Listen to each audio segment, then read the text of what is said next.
Muy buenas noches. Vamos a seguir en el estudio del resumen del Antiguo Testamento. Y esta noche va a ser la última noche del Antiguo Testamento. Vamos a ver unos 5 profetas que quedan en los profetas menores. Esta noche, en la primera hora, vamos a ver el libro de Miqueas y el libro de Habacuc. Son, son unos libros muy poco estudiados, pero su mensaje fue muy práctico para la gente de esa época. Entonces, había una historia, un cuento, una tradición, no estoy seguro exactamente qué era, pero va así, que había una pareja en Israel que no podían tener hijos y oraron a Jehová, oraron a Yahvé, Jehová, Dios, y siguieron orando, pidiendo un hijo de Yahvé. Y la gente alrededor de ellos um, animaba a ellos que pidieron algo de Baal, de los otros dioses que ellos adoraban. Otros sugirieron que podían visitar el bosque de Asera. Otros dicen que ese Dios no va a contestar, hay que buscar, pedir algo de Molech, los dioses de la gente alrededor. Pero esa pareja se negaron de escucharlos y siguieron fielmente orando a Jehová y concibió y dio luz a un niño y lo nombraron Miqueas, en hebreo Mica Yahvé, y quiere decir quién como Yahvé, quién contesta la oración como Yahvé, como el Dios de Israel. Y se dieron cuenta y hicieron esa pregunta, ¿quién es como Yahvé? Y eso es el significado del nombre de Miqueas. Miqueas profetizó durante unos años muy difíciles en Israel. La verdad es que él hizo su ministerio antes del cautiverio por Asiria y Babilonia, y digo difícil por la condición espiritual de la nación, no por la prosperidad, no por la comodidad de la vida, porque había mucha prosperidad, pero la gente no obedecía, no hicieron caso a Dios. Y él está conocido como el profeta descalzo y desnudo, porque en su vida demostraba que así iban a ser llevados los de Israel a Siria y Babilonia. Y fue el profeta de juegos de palabras como sarcasmo, usando palabras que comunicaban dos cosas, y él lo usaba de manera negativa para comunicar el juicio a la gente. Escribió para el norte Israel y también para el sur en Judá. A las dos naciones fue su ministerio. Unos datos de Miqueas, su nombre otra vez, ¿quién como Yahvé? Y vivió y profetizó entre 735 y 700 antes de Cristo. Fue muy cerca y durante el cautiverio del norte por Asiria, y también profetizó a Judá. También el escenario, el ataque de los asirios que los llevaron preso. Y el propósito de su ministerio, fomentar el arrepentimiento, un tema que se encuentra, yo creo que en todos los profetas, porque Dios mandó a los profetas a comunicar algo muy específico, mucha comunicación de Dios. La gente estaba sin excusa. No podían decir que Dios no nos dijo. No fue posible. Y mientras estaba preparando este estudio, pensaba en el ministerio de los profetas. Dios mandó a la mayoría de los profetas a comunicar algo negativo. Mientras la gente andaba mal, Dios mandaba a los profetas. Y no estoy seguro que si quiero el ministerio de un profeta en mi vida. prefiero la comunicación de su Hijo y seguir andando y formando mi vida según lo que Jesús comunicó. Porque si lo pensamos bien, así fue la mayoría de los mensajes de los profetas. Dios mandó a comunicarles vez tras vez tras vez y con el tema, propósito de volver a su Dios, de regresar a su Dios. El tema del libro encontramos juicio y liberación. Teología enseña contra el ritual externo, la religión vacía e inútil. La palabra clave en el libro es escuchar. Dios quiere comunicar algo que ellos debían saber, pero se negaron de escuchar. Y así fue el propósito de la mayoría de los profetas que encontramos. Y yo me pregunto a veces, ¿por qué tantos? ¿Por qué tantos? El mismo mensaje, vez tras vez, año tras año. Pero quita toda la excusa. Y no pueden decir que Dios no está comunicando. Dios es fiel. Y Él quería comunicarle y comunicó el mismo mensaje vez tras vez a poder decirles, vengan a mí, estoy esperando, los quiero bendecir. Y ellos se negaron, no querían. Profetizó en la ciudad del norte, la capital del reino de Israel, en Samaria. Ahí abajo en la pantalla encontramos los restos del palacio de Acab. Era algo maravilloso, me imagino. Mucha prosperidad. Vino a Siria y destruyó casi todo lo que había. Fue algo bastante grande, fuerte, y fue la obra de Dios que llamó a Siria. Y eso, Siria, esa nación tan violenta, fue la herramienta que Dios usó para corregirlos, castigarlos, para decir, ya no más, ya no aguanto todo lo que le he hecho y ustedes no quieren. Voy a leer capítulo 1, 2 y 5. Dice, la palabra del Señor que vino a Miqueas de Moreset en los días de Jotam, Acaz y Ezequías, reyes de Judá, lo que vio acerca de Samaria y Jerusalén. Oigan, pueblos todos, escucha, tierra y cuanto hay en ella, sea el Señor Dios testigo contra ustedes, el Señor desde su santo templo. Y en 5, todo esto por la rebelión de Jacob y por los pecados de la casa de Israel. ¿Cuál es la rebelión de Jacob? ¿No es Samaria? ¿Cuál es el lugar alto de Judá? ¿No es Jerusalén? Haré pues de Samaria un montón de ruinas en el campo, lugares para plantar viñas, derramaré sus piedras por el valle y pondré al descubierto sus cimientos. Todos sus ídolos serán destrozados y todas sus ganancias serán quemadas por el fuego. Destruiré todas sus imágenes porque las obtuvo de ganancias de ramera y ganancias de ramera volverán. Son palabras fuertes y así se encuentra en el mensaje de muchos profetas.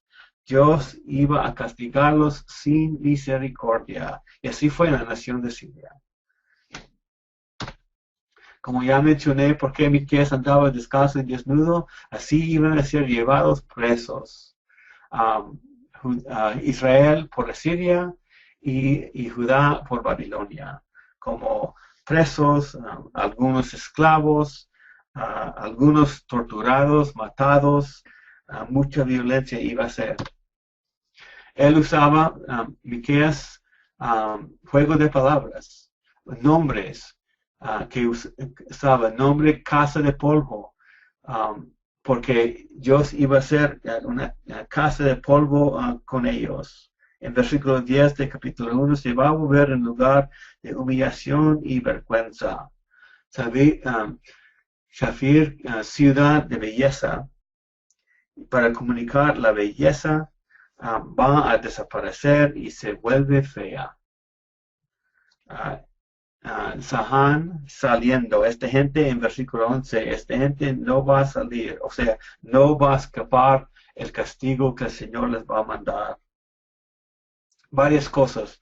Él estaba comunicando, mares, quiere decir posesión, no, y esa palabra era muy importante para los judíos, porque Dios les dio posesión de la tierra de Israel, posesión por haber corrido a la gente que vivía ahí antes por su pecado.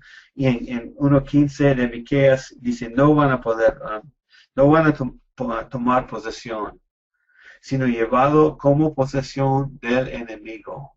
Fue su mensaje. Iban a salir. Y en 1.16, arráncate los cabellos y afeite por los hijos de tus delicias.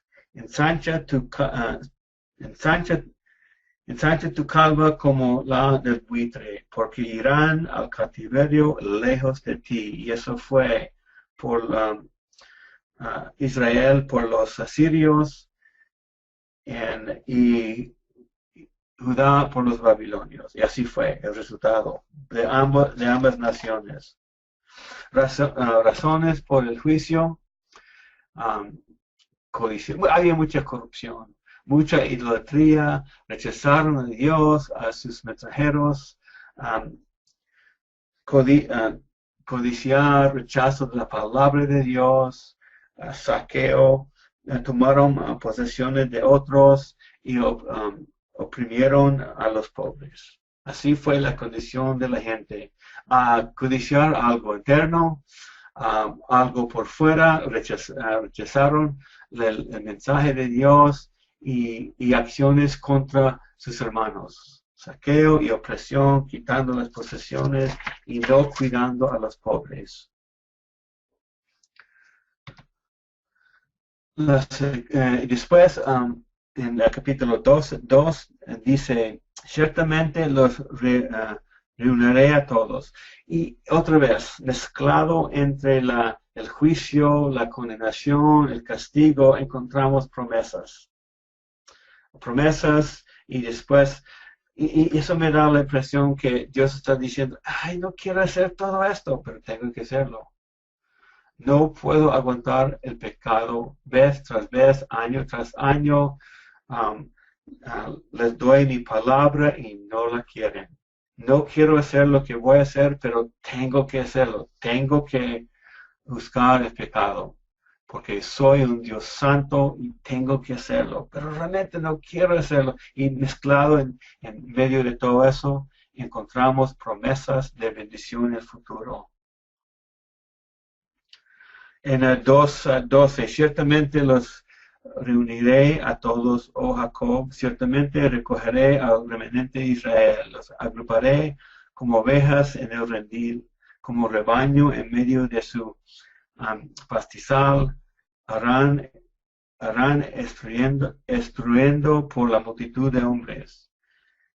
El que abre brecha subirá delante de ellos. Abrirán brecha, pasarán la puerta y saldrán por ella. Su rey pasará delante de ellos y el Señor a su cabeza. Y aquí encontramos una promesa de futuro, de paz, de cuidado. Y ahí dice que el que abre brecha, y hay un poquito de debate de lo que quiere decir eso. ¿Quién es el que abre brecha? Que prepara el camino para la venida del rey mesiánico. Y hay dos puntos de vista. Uno es Juan el Bautista, otro es Jesucristo mismo. El que abre brecha subirá delante de ellos y ellos saldrán. Y después dice, su rey pasará delante de ellos. Es uno o el otro, o Jesús usando o Juan el Bautista, pero aquí encontramos una promesa para los judíos de algo que viene más adelante en el futuro. Y se encuentra en muchos de los profetas, promesas del futuro, promesas de algo que viene todavía. El día del Señor, hablamos, que mencionamos de Joel y Sofonías, y alguien que viene por delante. Y eso es lo que encontramos en el libro de Miqueas. 3:1. Dios se deleita en la justicia, pero los líderes nacionales la aborrecen. En Miqueas encontramos mucha condenación contra los líderes del pueblo y llevan mayor responsabilidad porque están encargados de la palabra de Dios y tienen responsabilidad de cuidar el rebaño. Y encontramos el regaño de ellos. Y Dios mantiene los líderes responsables. Y el pueblo de Dios es como un rebaño indefenso a merced de sus líderes abusivos. Y así es si los líderes del rebaño, ahora decimos de la iglesia, si no son responsables de mantenerse firme en la palabra de Dios, mucha gente se va a engañar y Dios va a tenerlos responsables. Acompañado con la infidelidad en la gente de Dios es oscuridad, calamidad y angustia. Y eso fue la promesa a los de Israel y los de Judá. Alguien venía a causar calamidad, angustia, y iba a haber señales en el cielo, acompañado con la infidelidad. 3:6 dice, por tanto, para ustedes será noche sin visión y oscuridad sin adivinación. Se pondrá el sol sobre los profetas y se oscurecerá el día sobre ellos. Y más adelante, después de los profetas, y vamos a hablar de eso más adelante, encontramos muchos años en la historia cuando Dios no habló a Israel. Unos 400 años. Vamos a hablar de eso más adelante. Entonces, mucha condenación de los líderes, pero Miqueas, sus credenciales. En 3:8 dice, yo, en cambio, estoy lleno de poder del Espíritu del Señor y juicio y de valor, para dar a conocer a Jacob su rebelión y a Israel su pecado. A lo mejor Miqueas no tenía mucha educación, a lo mejor sí, pero aquí demostramos los requisitos para un siervo del Señor, lleno de poder del Espíritu de Yahvé, justicia y valor. Y no debemos asignar demasiado énfasis en toda la educación de las universidades a poder ser un siervo del Señor. Dios usó gente muy pobre en el Antiguo Testamento para hacer cosas grandes. Pero los requisitos son esos. Conocimiento de Dios, conocimiento de su palabra, fe, la disposición de andar de manera fiel, de aplicar la justicia en su vida, de ser lo recto, hablar la verdad. Esos son los requisitos para servir a Dios, no todo lo que ponen los hombres. Y la verdad es Dios ha usado mucha gente que consideramos pobre. Y eso debe ser nuestro enfoque de los requisitos que Dios pone sobre sus hijos. Miqueas profetizó antes del cautiverio. Fue el primer profeta que amenazó de la destrucción de Jerusalén y del templo. Imagínense, mucha prosperidad, según los líderes todo iba bien y viene este hombre y habla de destrucción. ¿Qué haríamos en esos casos si alguien nos viene en el tiempo de prosperidad y habla de esa manera? Fue mandado por Dios mismo y fue el primero que habló de la destrucción de la ciudad, de la presencia de Dios. Y me imagino que fue muy difícil, pero demuestra el valor que tuvo. En 4, habla de un templo. El monte de la casa del Señor será establecido como la cabeza de los montes. Otra vez, habla entre el juicio y castigo, habla de futuro, de promesas, de bendiciones. Bendiciones por el Mesías que venía en el futuro. Encontramos en capítulo 4, 2 y 3, dicen, vendrán muchas naciones y dirán, vengan y subamos al monte del Señor, a la casa de Dios de Jacob, para que Él nos instruya en sus caminos, y nosotros andemos en sus sendas, porque de Sión saldrá la ley, y de Jerusalén la palabra del Señor. Un paz a ese nivel no hemos visto todavía. Eso es algo futuro, no fue cumplido en los años de los profetas. Están hablando de algo del futuro todavía, y sí va a ser. Y va a ser así con la nación de Israel. Espadas y rejas de herrado, otra promesa de la paz. Y hay un memorial en Israel que demuestra las armas formado en herramientas de granjeros, y así habla la promesa que viene todavía en el futuro. Pero el sufrimiento precede al reino. Dios tenía que castigar. Judá fue llevado a Babilonia. Regresaron después de 70 años en Babilonia, así mismo como dijo Jeremías. 70 años en cautiverio profetizó Jeremías antes de que fueron llevados. Y 5.1 vuelve a la idea de 4.9. Hay que recordar, su ministerio fue durante varios años y encontramos un tema y después cambia. Después cambia otro tema y volvemos a otra profecía de castigo. Habla ahí en capítulo 5 a una invasión, un rey herido. A lo mejor hace referencia a Sedequías, humillado por los babilonios. Fue llevado preso, fue cegado y murió en Babilonia. Quizás también porque puede ser referencia o doble referencia, porque así es el Antiguo Testamento. En los profetas hay dos referencias, algo en el presente y algo en el futuro. Y los profetas encontramos profecías que hablan de la primera venida de Cristo y también de la segunda. Y ellos lo miraron como un solo evento, pero resulta que está sucediendo en dos. La primera venida cuando fue rechazado y la segunda venida cuando Israel va a aceptar, va a recibir su Mesías.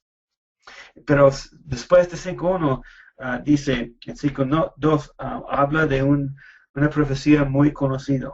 En 5.2 dice, pero tú, Belén, Efrata, aunque eres pequeña entre las familias de Judá, de ti saldrá el que ha de ser gobernante en Israel, y sus orígenes son desde tiempos antiguos, desde los días de la eternidad. ¿Y quién ha estado en Israel con esas cualidades? Hasta ahora una sola persona, y ellos la rechazaron. Jesucristo mismo. Pero Él va a ser gobernante. No vino la primera vez para ser, y no se hizo gobernante. Vino porque es el rey, pero no se hizo rey en la tierra en ese momento. Todavía viene en el futuro. Una profecía muy conocido en 5.2. Y sigue en 5.4. Él se afirmará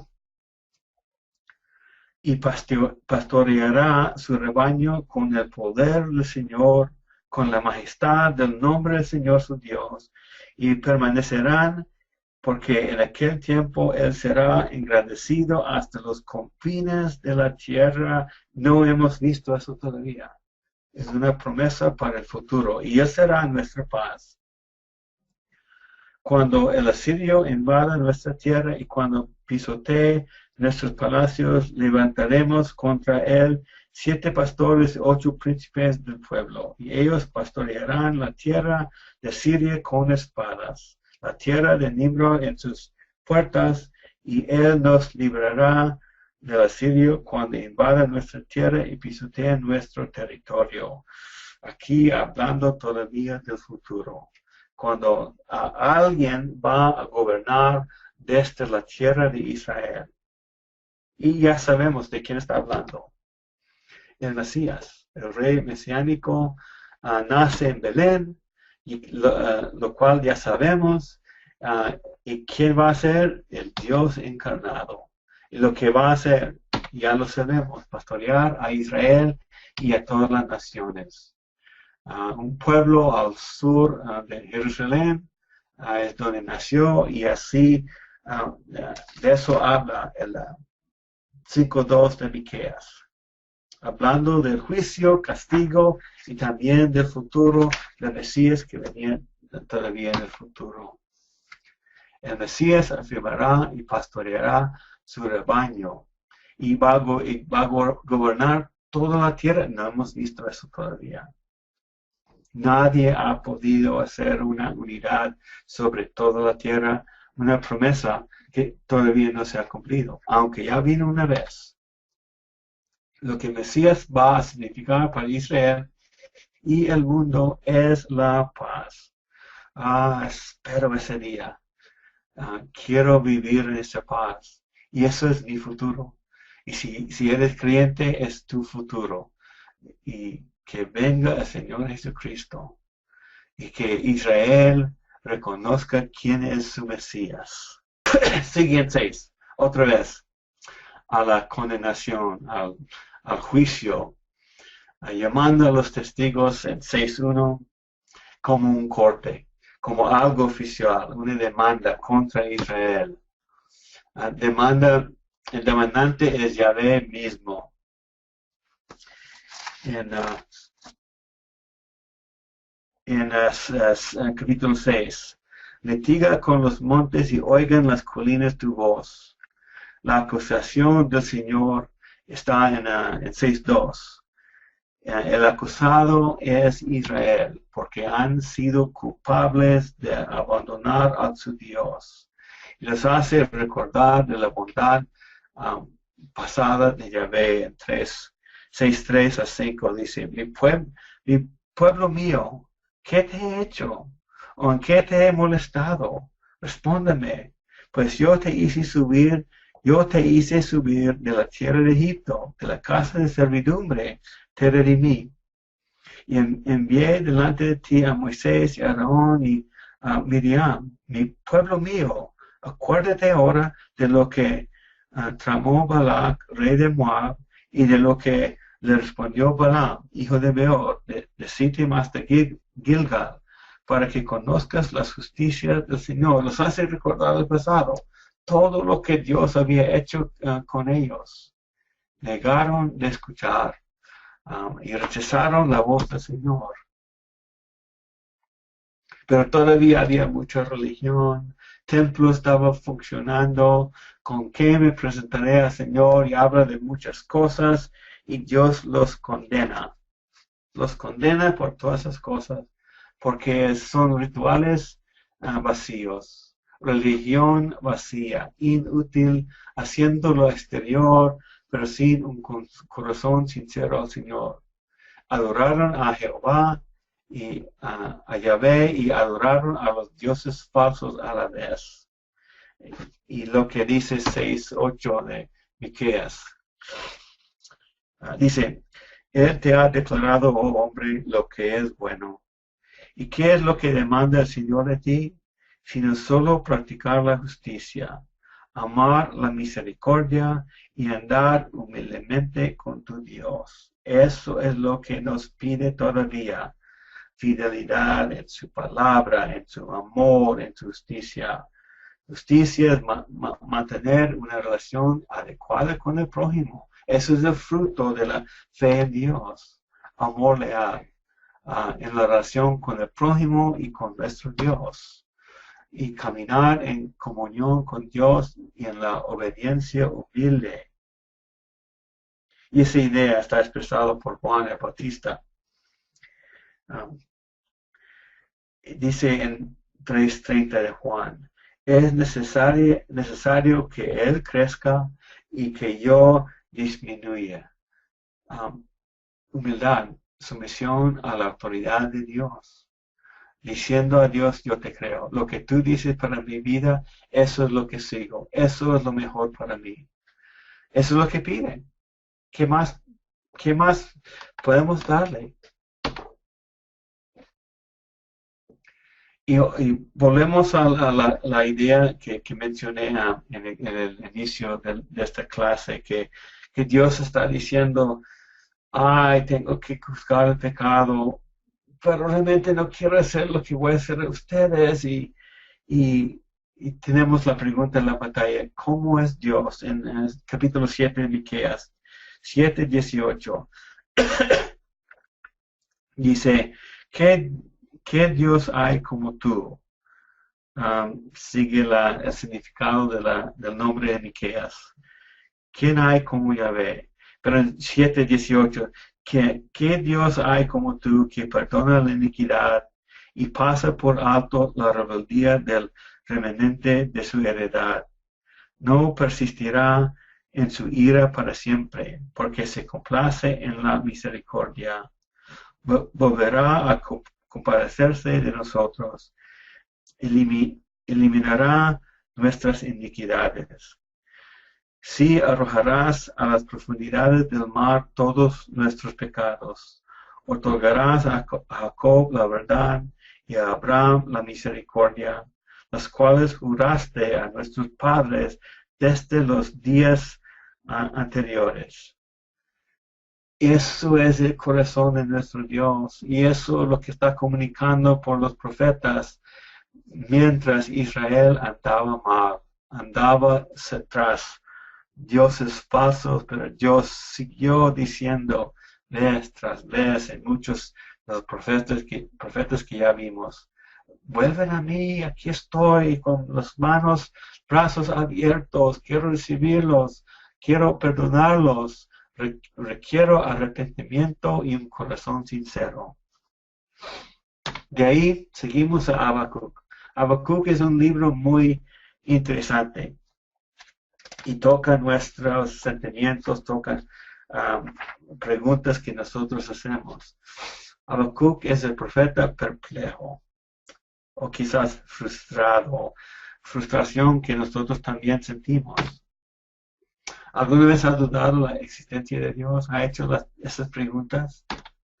¿Sus oraciones están escuchadas? ¿Han dudado si alguien está escuchando?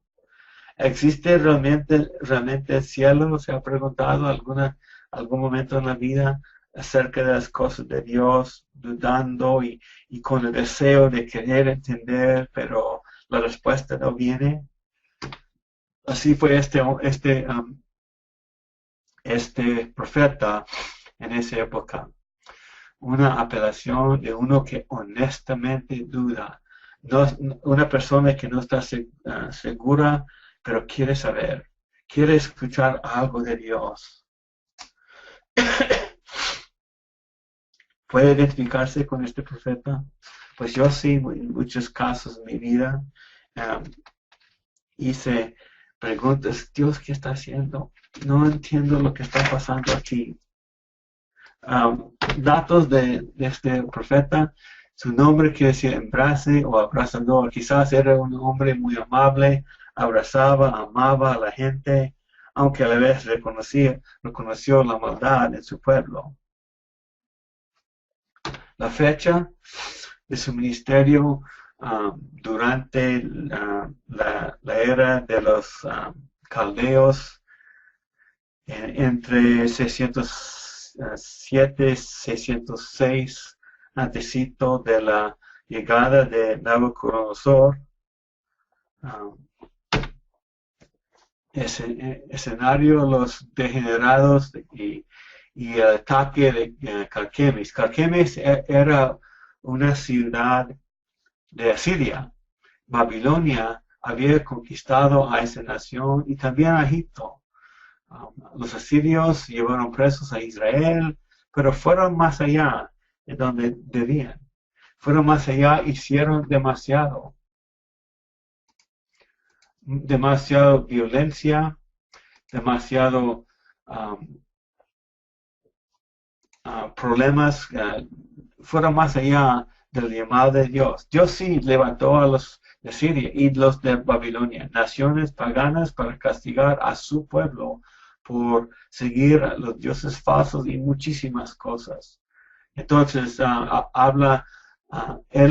Habacuc habló en esos años cuando Asiria fue castigado y Babilonia venía a conquistar a Jerusalén. Propósito, consuelo y esperanza y misericordia.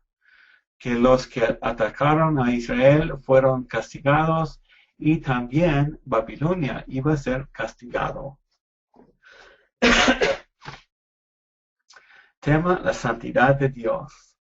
Y quizás podemos decir que eso es también el tema de todos los profetas, la santidad de nuestro Dios. Eso quiere decir que Él es diferente, perfecto, sin pecado, y tiene que actuar según su carácter. Otra vez, tiene que juzgar el pecado. Teología, la justicia por fe. Y vamos a encontrar esa famosa frase, los justos vivirán por fe, más adelante en este libro. Pero Habacuc hace esta pregunta. ¿Por qué la maldad triunfa? ¿No han preguntado eso? ¿Por qué no interviene? Dios, ¿qué está pasando aquí? Mucha violencia en el mundo. Y a lo mejor hay personas aquí mismo escuchando que han experimentado violencia, injusticias, ahí mismo donde vive. ¿Y acaso no preguntamos eso a veces? ¿Dónde está mi Dios en medio de eso? Y eso es lo que preguntó Habacuc.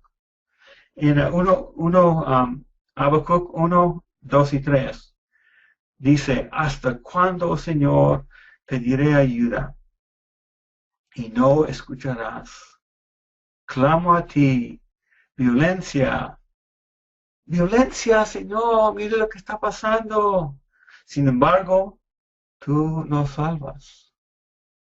¿Por qué me haces ver la iniquidad y me haces mirar la opresión?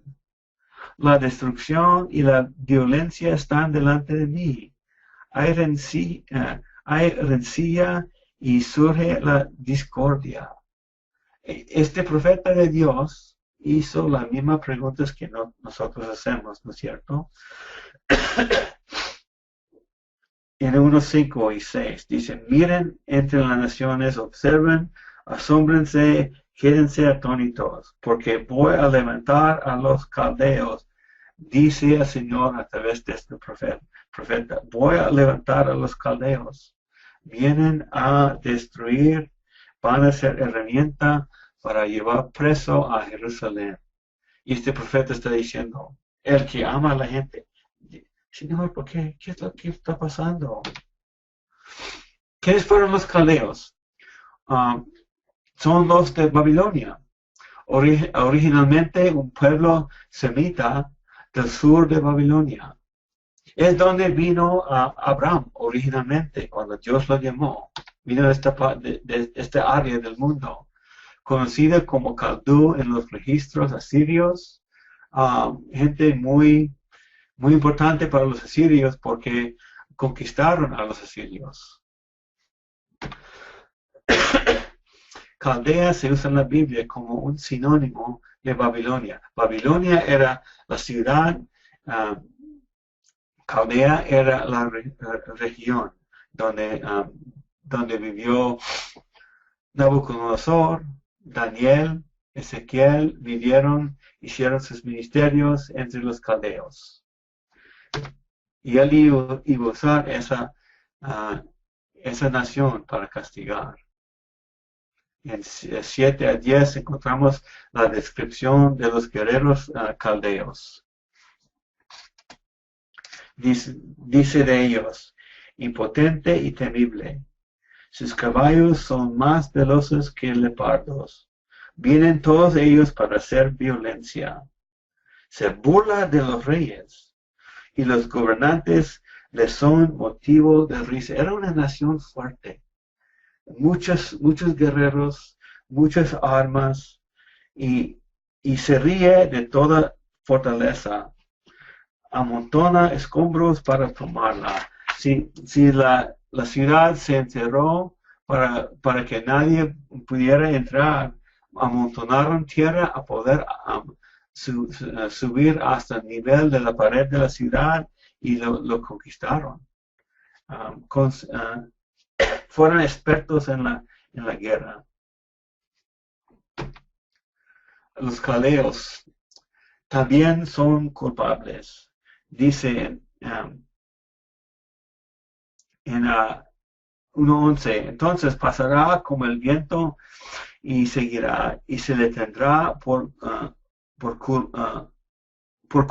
culpable, porque hace de su poder su Dios. O sea, ellos atacaron, se creyeron muy fuertes, invencibles, y hicieron su mismo poder su Dios. Entonces, es verdad que Dios llamó a los caldeos, la gente de Babilonia, para castigar a su gente, pero fueron más allá. Hicieron demasiado. Entonces, aquí está hablando del castigo que él va a hacer, porque eran violentos, así como los asirios que llevaron presos por anzuelos, y fueron muy violentos. Y este Habacuc fue perplejo. ¿Cómo puede usar los babilonios tan malos para juzgar a los judíos, los más justos que ellos? Eso fue su pregunta, su dilema. Y encontramos en 2:1 de Habacuc.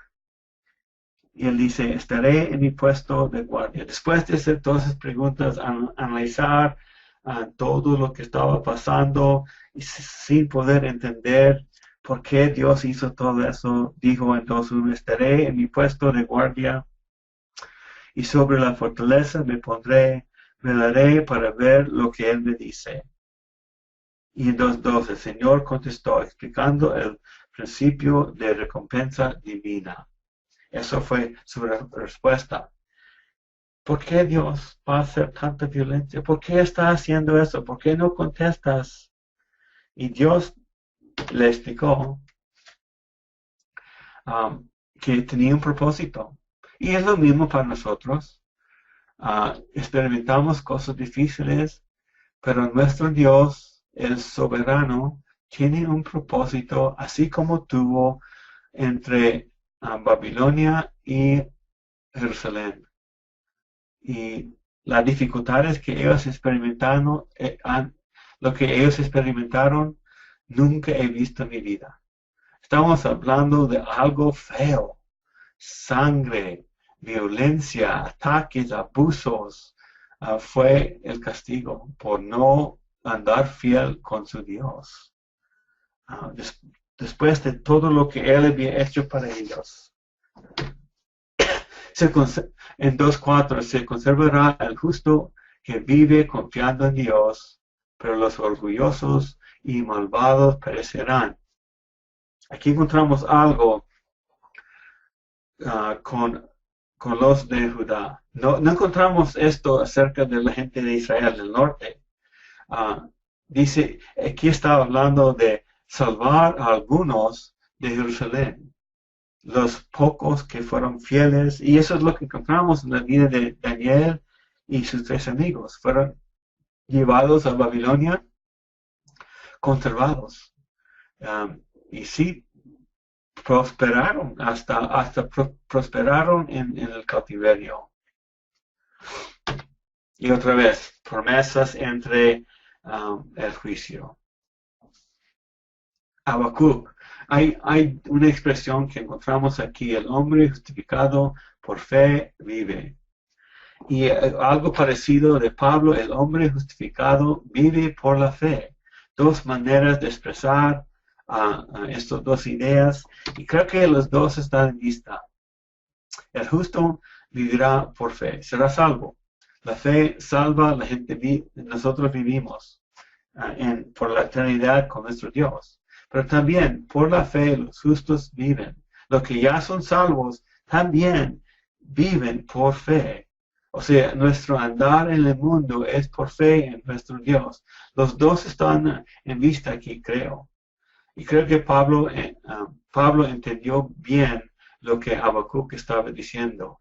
Y que somos salvos por fe, pero todavía seguimos viviendo por fe. Y a lo mejor en Habacuc hizo referencia a los que iban a sobrevivir el ataque de los caldeos, de los babilonios, que los justos iban a sobrevivir, porque la mayoría murieron, o los pobres fueron dejados ahí, pero pobre, y muchas personas fueron llevados en cautiverio por 70 años a Babilonia.